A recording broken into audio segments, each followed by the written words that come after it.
Hello and welcome friends, स्वागत है आप सभी का YouTube channel masters in ethical hacking में। तो दोस्तों, आज मैं लेकर आया हूँ आप लोगों के लिए एक ऐसी स्टोरी जिसे सुनने के बाद आप सोचने पर मजबूर हो जाएंगे। बहुत सारा कुछ आपको इस वीडियो में सीखने को मिलने वाला है। रियल लाइफ केस स्टडी है जिसमें हम बहुत कुछ ऐसी चीजें सीखेंगे जो आज तक शायद आपको किसी भी चैनल पर नहीं बताई गई हों। और रियल लाइफ केस स्टडी से तो बहुत कुछ सीखने को मिलता भी है कि वास्तव में जो क्रिमिनल्स हैं वो कैसे पकड़ में आए। तो साइबर सिक्योरिटी का असली जो मकसद है और असली जो काम है वो यही होता है, क्रिमिनल्स को पकड़ना या फिर जो साइबर क्राइम करने वाले लोग हैं उनको पकड़वाने में हेल्प करना। तो ये हमारी जो सीरीज है वो इसीलिए है ताकि आप उनका वे ऑफ वर्किंग समझ सकें कि जो क्रिमिनल्स हैं वो किस तरह से अपने जाल में आप लोगों को फंसाते हैं, आप कैसे उनसे बच सकते हैं, कैसे सतर्क हो सकते हैं। ये सारा कुछ आपको सीखने का मौका मिलता है।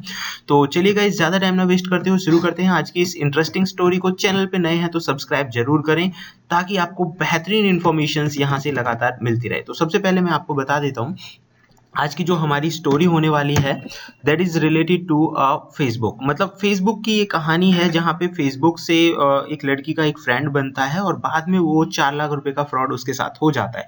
पूरी कहानी क्या है वो हम सुनेंगे ही।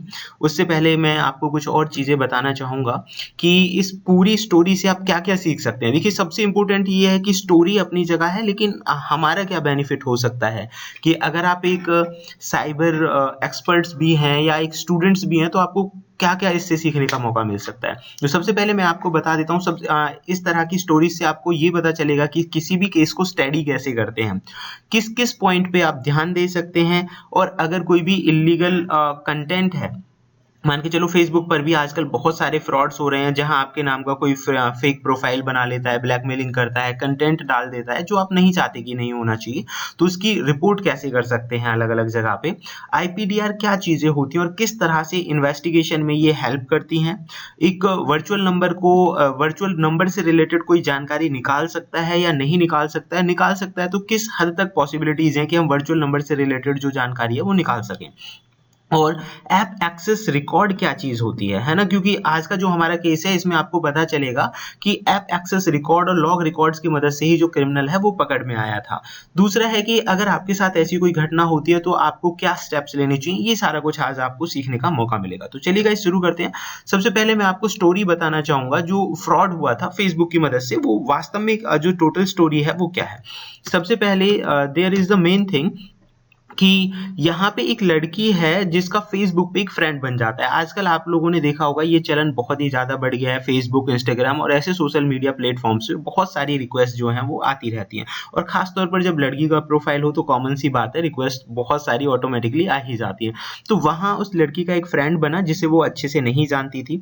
और आपको ध्यान ये देना है कि कभी भी देखिए सोशल मीडिया अकाउंट्स पे या इस तरह की चीजों पे अगर आप किसी को प्रॉपरली नहीं जानते हैं तो उसके साथ चैट करना, फ्रेंड रिक्वेस्ट को एक्सेप्ट करना आपके लिए काफी खराब हो सकता है, जो कि इस केस में हुआ। तो उनका जो फ्रेंड था वो ऑनलाइन फ्रेंड बन गया। धीरे धीरे आपस में मैसेज और कम्युनिकेशन उनके बीच में होने लगा। मैसेज और कम्युनिकेशन होने के साथ उन दोनों की जो दोस्ती है इतना ज्यादा आगे बढ़ गई, मतलब कि बहुत ही ज्यादा आगे, जो एक दूसरे पे ट्रस्ट करने लगे। इसमें मेन जो पॉइंट है वो ये है कि लड़की ने अभी तक जो बात करने वाला है फेसबुक पे ऑनलाइन उसे देखा नहीं है। बस उसकी जो फोटोज वगैरह हैं, जो ऑनलाइन कम्युनिकेशन हो रहा है उसी की मदद से वो उसे जानती है। तो जब वो अच्छे फ्रेंड बन गए, अच्छा कम्युनिकेशन उन लोगों के बीच में होने लगा, फोन कॉल्स भी होने लगी, तो लड़के ने अपने आप को बताया कि वो लंदन में रहता है और जो वो नंबर यूज करता था वो भी लंदन का ही था।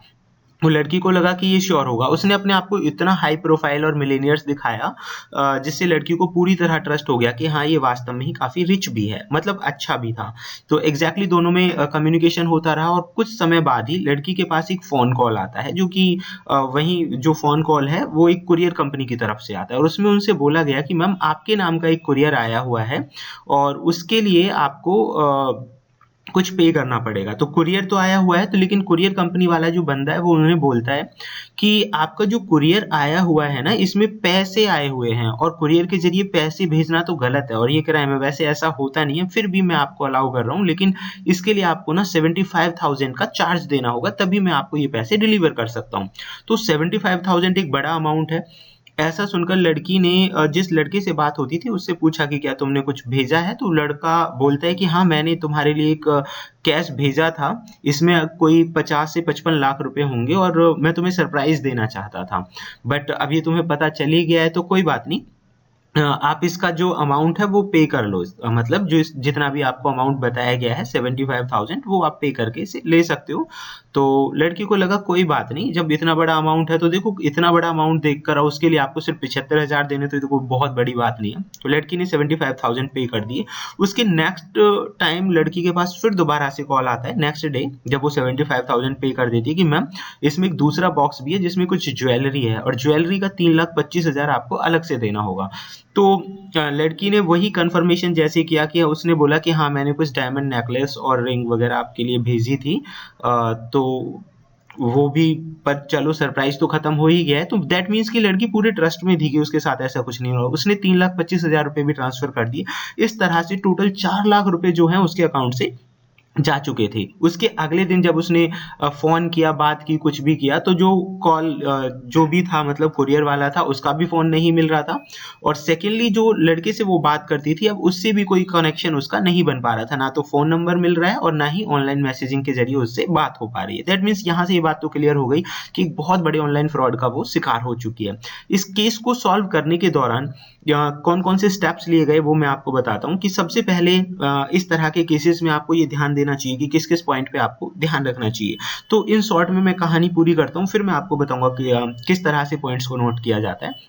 मतलब इस केस को सॉल्व करने के दौरान क्या हुआ कि फेसबुक का जो लीगल सपोर्ट था उसे एक मेल भेजा गया। इन्वेस्टिगेशन एजेंसीज के पास ये अथॉरिटी होती है जिसके जरिए मेल भेजकर वो किसी भी प्रोफाइल की जानकारी निकलवा सकती है। तो उनके पास मेल भेजा गया, जिस नंबर से कॉल आई थी उसकी कॉल डिटेल्स निकलवाई गई, और कॉल डिटेल्स निकलवाने के साथ साथ उसका जो आईपी डेटा रिकॉर्ड है जिसे आईपीडीआर बोलते हैं, तो आईपीडीआर को भी निकलवाया गया। आईपीडीआर वगैरह ये क्या चीजें कैसे निकलवा सकते हैं ये हम प्रैक्टिकली देखेंगे गाइस, बट पहले आप समझ लीजिए कि फेसबुक लीगल सपोर्ट को मैसेज भेजा गया जहां से अकाउंट की पूरी डिटेल मंगाई गई।